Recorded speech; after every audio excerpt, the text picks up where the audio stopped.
Welcome back to the channel. It's me, Adam, and you're watching Unlimited Options Investing. In this video, I want to talk about silver and if you should buy now. This is actually the first time I'm talking about precious metals on the channel, as actually, you know what? I have talked about Kirkland Lake Gold. I'll add that to my description below. It's a gold mining company with probably the best balance sheet in the entire industry. So check that one out. It pays, I think, a 1% dividend, more or less. It's based out of Toronto, Canada. As well, it's perfect for retirees. I mean, as a younger growth investor, if you are interested in precious metals, there are probably more growth-oriented companies, unlike Kirkland Lake Gold, but it is a great company, A+. Anyway, so we're going to talk about silver. We're going to talk about the price of gold as well, and if we should be buying now, and my opinions on it, and where I think it's going in the short, medium, and long term. So if you're new to the channel, welcome aboard. Hit that subscribe button here at Unlimited Options Investing. We talk everything in the markets regarding options, stocks, crypto, precious metals, ETFs, and we're investing for the long term. As always, smash that like button and let's get started. All right, taking a look at the historical prices of silver over the last 100 years, dating back to about 1915 or so. So the first thing I noticed actually was during the Great Depression in 1929, the price of silver actually sank to probably its lowest level ever in the last 100 years. Whereas if you look at gold, during that same time frame during the Great Depression, when it happened, the price of gold skyrocketed. So going back to silver, after it bottomed out during the middle of that depression, it pretty much traded sideways up until maybe the 70s, where the price skyrocketed from a bottom of about $9 all the way up to $125 per ounce, which is unbelievable, as we've never gone to that price ever again, obviously. Right now, we're trading at about $22 per ounce, which we're going to go to in a moment. And the main reason for this crazy price fluctuation, and we'll probably see something similar in gold as well, although not identical. We had a huge run up from $250 roughly or so, all the way up to an all-time high of over $2,300 per ounce of gold, which is nuts. So why did gold and silver both go up so dramatically during the 1970s and 80s is because of inflation and monetary policies, which is also known as a time period of the Great Inflation. And if it interests you, I highly recommend looking into the story of Fed Chairman Paul Volcker, who did an amazing job bringing down inflation as well as interest rates, which were crazy at that time. I think interest rates were like 20% or something crazy at that time as well. And a lot of the monetary policies that he put into effect back then taught us so much about what we know about inflation today and how Fed Chairman Jerome Powell is handling the current inflation that we're seeing right now. And I'm sure we've all seen it with gas prices, food prices, and so on. So obviously, when inflation is a risk, people run to gold and silver because there's only a finite amount of it and it'll always hold value. A lot of people run toward precious metals and crypto when things are hitting the fan. However, my kind of argument is that things are hitting the fan. I don't know how crypto is going to do you good when there's no electricity and whatnot. So something to keep in mind when it comes to calling these assets a safe haven, because again, if they're used as primary currencies, we have a lot bigger problems happening in the world. All right, so taking a look at the candlesticks of the price of silver. So every candlestick here is showing you a time frame of 1 week. And this chart is where precious metals right now get really interesting. So I'm actually going to draw another line right about over here at about, let's say, $22 an ounce, which is roughly where it is right now. A little bit below where it is right now, but this one is a critical support line. And the beautiful thing when it comes to candlestick charts is that it doesn't just apply to stocks and companies. It applies to literally any trade: forex, precious metals, commodities, stocks, crypto.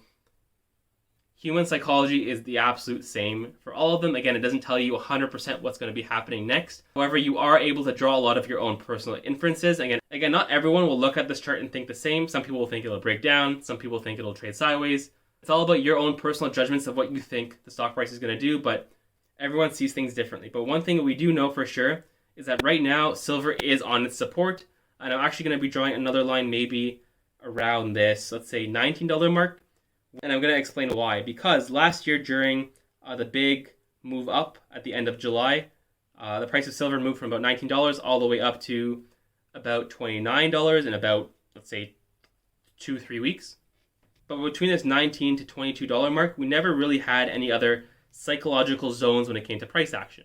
However, zooming out, you do see that there are some resistance points. So it is very possible that it could respect that psychology. However, I mean, you don't know because this happened so quickly, especially as a result of the pandemic and what was going on with monetary policy, so on and so forth.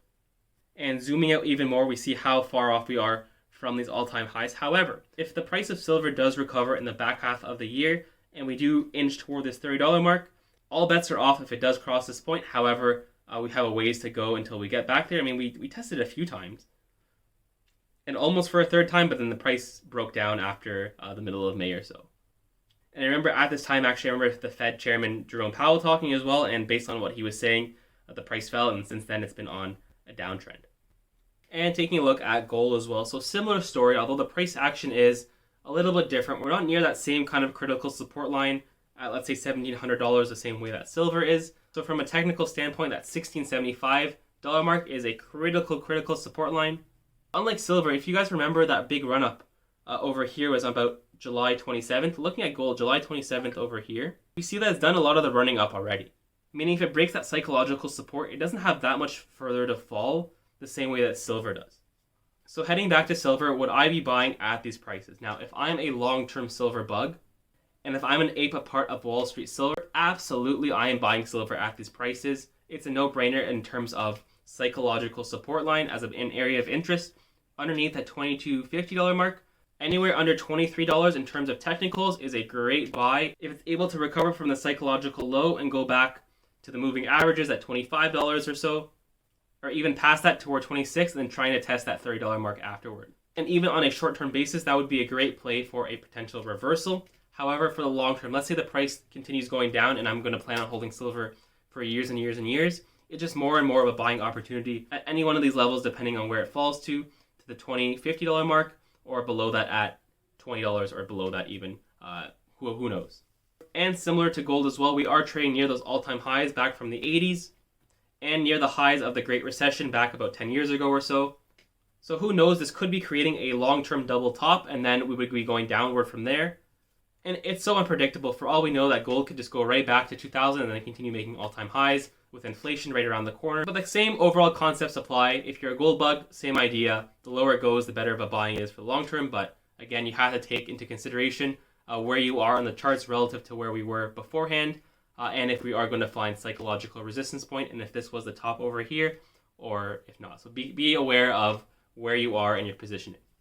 And there are a ton of resources online that you can find this information, specifically even Wall Street Silver, or really anywhere, that claim that the price of silver is heavily manipulated. Like, it's so undervalued, it's unbelievable for a physical commodity that has so many different uses that will literally never lose its value because it's a precious metal, and over years and years and years and years, it's always held its value. Again, these things are wealth preservers. Gold and silver have always had value. They won't lose their value, but I mean, the price will change, but their value will always remain. And there's a big difference between value and price. And one really big advocate of silver would be Robert Kiyosaki. We all know him as Rich Dad, Poor Dad. He hates the stock market. He believes it's a lie, a cheat, all fake money, and he's not necessarily wrong. And he's not necessarily wrong. We all know that we're trading at elevated prices and valuations in the stock market, but he loves the physical precious metals. Specifically in 2021, he loves silver. He came up with a video earlier this year called He's Backing Up the Truck in Silver. So let me know, guys, in the comments below, are you interested in the precious metals, gold or silver, physical, ETFs, miners? Let me know, guys, in the comments. As always, subscribe, like, and I will see you guys in the next video.